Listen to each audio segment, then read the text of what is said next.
ദൈവകരുണയുടെ തിരുനാൾ എന്തുകൊണ്ട് ആഘോഷിക്കണം? അല്ലെങ്കിൽ ദൈവകരുണയുടെ തിരുനാൾ ആഘോഷിക്കാനുള്ള നമ്മുടെ ഒരു ന്യായം എന്താണ്? തിയോളജിക്കലി, ദൈവശാസ്ത്രപരമായിട്ട് എന്താണ് ഇതിന്റെ അടിത്തറ? അതാണ് ഞാൻ നിങ്ങളോട് പങ്കുവെക്കാൻ ആഗ്രഹിക്കുന്നത്. ഫൗസ്റ്റീനാമ്മയുടെ ഡയറിയിൽ 180 ഖണ്ഡികയിൽ പാരഗ്രാഫ് 180 ഒരു വാർഷിക ധ്യാനത്തിൽ ഫൗസ്റ്റീനാമ്മ പങ്കെടുത്തുകൊണ്ടിരിക്കുമ്പോൾ ദൈവം തന്റെ സ്വഭാവം എന്താണ് എന്ന് വിശുദ്ധയ്ക്ക് വെളിപ്പെടുത്തി കൊടുത്തു. അപ്പൊ നീ ഇത് ധ്യാനിക്കുക എന്ന് പറഞ്ഞ് ഈശോ തന്നെ ഫൗസ്റ്റീനയെ ധ്യാനിപ്പിച്ച ഒരു ധ്യാനമുണ്ട്. അതിന്റെ ഓർമ്മ ശരിയാണെങ്കിൽ ഫൗസ്റ്റീനയുടെ മരണത്തിന് തൊട്ടു മുമ്പുള്ള ആനുവൽ റിട്രീറ്റ് ആണ്. അപ്പോൾ ഈശോ തന്നെയാണ് ധ്യാനിപ്പിച്ചത്, ധ്യാനഗുരുവൊന്നുമില്ല, ഈശോ തന്നെ ധ്യാനിപ്പിക്കുകയാണ്. അപ്പോൾ ഓരോ ദിവസവും ധ്യാനിക്കേണ്ടത് ഈശോ പറയും. അപ്പൊ ഒരു ദിവസം ഫൗസ്റ്റീനാമ്മയോട് ഈശോ പറഞ്ഞു, നീ ഇന്ന് ദൈവത്തിന്റെ സ്വഭാവത്തെക്കുറിച്ച് ധ്യാനിക്കുക എന്ന് പറഞ്ഞിട്ട് ദൈവത്തിന്റെ സ്വഭാവത്തെക്കുറിച്ച് 3 കാര്യങ്ങളാണ് ഈശോ ഫൗസ്റ്റീനയ്ക്ക് ഒരു റെവലേഷൻ പോലെ കൊടുക്കുന്നത്. ഇത് ബൈബിൾ കൃത്യമായിട്ട് ബിബിളിക്കലാണ് ഈ പ്രബോധനം കർത്താവ് കൊടുക്കുന്നത്. കൃത്യമായിട്ട് വചനത്തിൽ വെളിപ്പെടുത്തിയ അതേ കാര്യം തന്നെയാണ്. അപ്പൊ അത് ഹൃദയം തുറന്ന് ശ്രദ്ധിക്കുക. ദൈവം പറഞ്ഞു, ഈശോ പറയാണ്, ദൈവം ഒന്നാമതായി ദൈവം പരിശുദ്ധനാണ്, രണ്ടാമതായി ദൈവം നീതിമാനാണ്, മൂന്നാമതായി ദൈവം കരുണയാണ്. അപ്പൊ ഈ 3 വാക്കുകൾക്കകത്താണ് ദ ഹോൾ ഡിവൈൻ മേഴ്സി കോൺസെപ്റ്റിന്റെ ഫൗണ്ടേഷൻ കിടക്കുന്നത്. ഈ 3 വാക്കിനകത്താണ്. അപ്പൊ അതുകൊണ്ട് ആ 3 വാക്കുകളെ വ്യാഖ്യാനിച്ചാൽ മാത്രമേ ഡിവൈൻ മേഴ്സിയുടെ തിയോളജി മനസ്സിലാവും. നമ്മൾ പലപ്പോഴായി പറഞ്ഞിട്ടുള്ള കാര്യങ്ങൾ തന്നെയാവും. ഞാൻ അതിനെ ഒന്ന് അടുക്കും ചിട്ടയോടെ പറയാൻ ശ്രമിക്കാം. അതായത്, ഒന്ന്, ദൈവത്തിന്റെ സ്വഭാവം. ബൈബിൾ അവതരിപ്പിക്കുന്ന ദൈവം, നമ്മൾ ആരാധനയിൽ ഏറ്റുപറയുന്ന ദൈവം, ആ ദൈവത്തിന്റെ ക്യാരക്ടർ എന്ന് പറയുന്നത്. ഇപ്പൊ നമ്മൾ ഈ ലോകത്തോട് ചോദിക്കേണ്ടത്, നിങ്ങൾ ദൈവത്തിൽ, പ്രത്യേകിച്ച് ഇന്ത്യ പോലൊരു രാജ്യത്ത് ചോദിക്കേണ്ട ചോദ്യം നിങ്ങൾ ദൈവത്തിൽ വിശ്വസിക്കുന്നുണ്ടോന്നല്ല.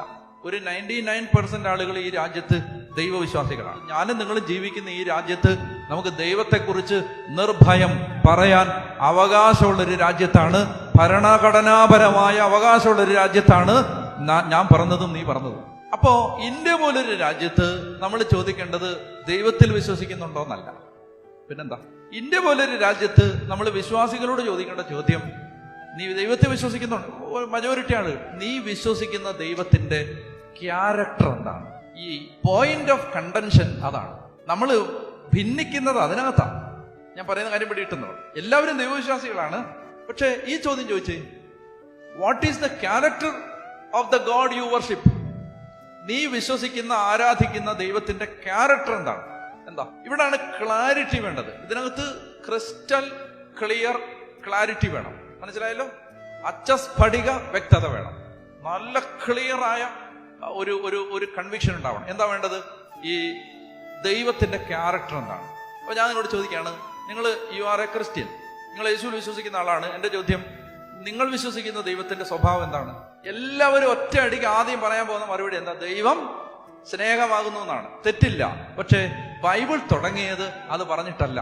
ദൈവം സ്നേഹമാണെന്ന് ബൈബിൾ എപ്പോഴാ പറഞ്ഞേ?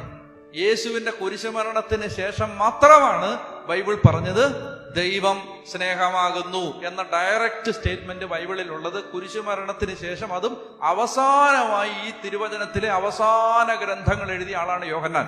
അതാണ് ഈശോ മരിച്ചു ഒരു 60 കൊല്ലം കഴിഞ്ഞിട്ടാണ് യോഹന്നാൻ സഭയെ നോക്കി പറയുന്നത് ദൈവം സ്നേഹമാണ്. പക്ഷെ നമ്മൾ ഈ ബൈബിളിനെയും രക്ഷാകര ചരിത്രത്തെയും മനസ്സിലാക്കേണ്ടത് ആദ്യം മുതൽ മനസ്സിലാക്കണം. അപ്പൊ ദൈവം തന്നെ വെളിപ്പെടുത്തിയത് എങ്ങനെ? ആ വെളിപ്പെടുത്തിയ വചനത്തിൽ എന്താ വെളിപ്പെടുത്തിയത്? ദൈവത്തിന്റെ ക്യാരക്ടർ എന്താണ്? ദൈവസ്നേഹമാണ്, ഒരു സംശയമില്ല. അതിനെക്കുറിച്ച് പറയാനാണ് ഈ ദൈവകരുണയുടെ തിരുനാൾ. പക്ഷേ സ്റ്റാർട്ടിംഗ് പോയിന്റ് അതല്ല. ദൈവത്തിന്റെ സ്വഭാവം. അപ്പൊ ഞാൻ ചോദിക്കേണ്ടത്, ക്രിസ്ത്യാനി, നീ വിശ്വസിക്കുന്ന ദൈവത്തിന്റെ സ്വഭാവം എന്ത് എന്ന് പറഞ്ഞാൽ, ദൈവ സ്നേഹമാണെന്ന് മാത്രം പറഞ്ഞാൽ അതൊരു പാർഷ്യലായ ആൻസറാണ്. അതൊരു ഭാഗികമായ ഉത്തരം മാത്രം, അർദ്ധസത്യം മാത്രമാണ്. അപ്പൊ ഈശോ ഫൗസ്റ്റീനോട് പറയാണ്, ദൈവത്തിന്റെ ക്യാരക്ടർ, ദൈവത്തിന്റെ ചിത്രം പൂർണ്ണതയുള്ളൊരു ചിത്രമാണെങ്കിൽ 3 കാര്യങ്ങൾ: God is holiness, God is justice, God is Mercy. ഈ 3 കാര്യങ്ങൾ ഉണ്ടെങ്കിൽ ദൈവ ചിത്രം പൂർണ്ണമാകൂ. എന്താണ് 3 കാര്യങ്ങൾ? ഒന്ന്, ദൈവം. ഒന്നാമത്തേത് ദൈവം പരിശുദ്ധൻ. അവർക്ക് പറഞ്ഞേ, ദൈവം പരിശുദ്ധൻ.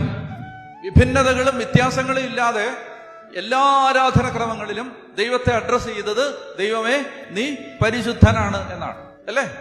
ദൈവമേ നീ പരിശുദ്ധനാണ്. നമ്മൾ മലങ്കര കുർബാനയില് ദൈവമേ നീ പരിശുദ്ധനാകുന്നു എന്ന് പറഞ്ഞ് ദൈവത്തെ, യേശുവിനെ ആരാധിക്കും. സിറോ മലബാർ കുർബാനയില് പരിപാവനനാം സർവേശ, പരിപാവനനാം ബലവാനെ, ലത്തീൻ കുർബാനയിൽ ദൈവമേ അങ്ങ് പരമപരിശുദ്ധനാകുന്നു, സർവ്വവിശുദ്ധിയുടെ ഉറവിടവും അങ്ങ് തന്നെ. Lord you are holy indeed, the founder of all holiness. പരിശുദ്ധൻ. പിന്നെ ഈ മാലാഖമാരുടെ കീർത്തനം അല്ലേ, തന്റെ മഹത്വത്താൽ ആകാശവും ഭൂമിയും നിറഞ്ഞിരിക്കുന്ന ബലവാനായ ദൈവം തമ്പുരാൻ പരിശുദ്ധൻ പരിശുദ്ധൻ പരിശുദ്ധൻ. അപ്പോ liturgically speaking, biblically speaking, the character of God is holiness. അപ്പോ നിങ്ങളോട് ആരെങ്കിലും ചോദിക്കുകയാണ് നിങ്ങൾ വിശ്വസിക്കുന്ന ദൈവത്തിന്റെ സ്വഭാവം എന്താണെന്ന് ചോദിച്ചാൽ എന്താവും നിങ്ങളുടെ മറുപടി? ഞാൻ നിങ്ങളെ കാലേ തൊട്ട് അപേക്ഷിക്കുകയാണ്, ഇങ്ങനെ തുടങ്ങാവൂ. ബൈബിൾ അങ്ങനെ തുടങ്ങി. രക്ഷാകര ചരിത്രത്തിൽ ദൈവത്തിന്റെ ക്യാരക്ടർ റിവീൽ ചെയ്തപ്പോ ആദ്യം വെളിപ്പെടുത്തിയത് ദൈവത്തിന്റെ പരിശുദ്ധിയാണ്. അപ്പൊ അത് ഒന്ന് മനസ്സിലായി കഴിഞ്ഞാൽ ബാക്കി എല്ലാം മനസ്സിലാവും. ഈ ലോകത്ത് എനിക്ക് നിങ്ങൾക്കും പാപബോധം ഇല്ലാതെ പോയതല്ല എന്തുകൊണ്ടെന്നറിയാം. അതായത് ദൈവത്തെക്കുറിച്ചുള്ള ശരിയായ ധാരണകൾ ഇല്ലാത്തതുകൊണ്ട്. പൗലോസ് അപ്പോസ്തലൻ റോമാലേഖനം 1-ാം അധ്യായത്തിൽ പറയും, അവർ ദൈവത്തെക്കുറിച്ച് അറിഞ്ഞിരുന്നെങ്കിലും അവിടുത്തെ ദൈവമായി മഹത്വപ്പെടുത്തുകയോ നന്ദി പ്രകാശിപ്പിക്കുകയോ ചെയ്തില്ല.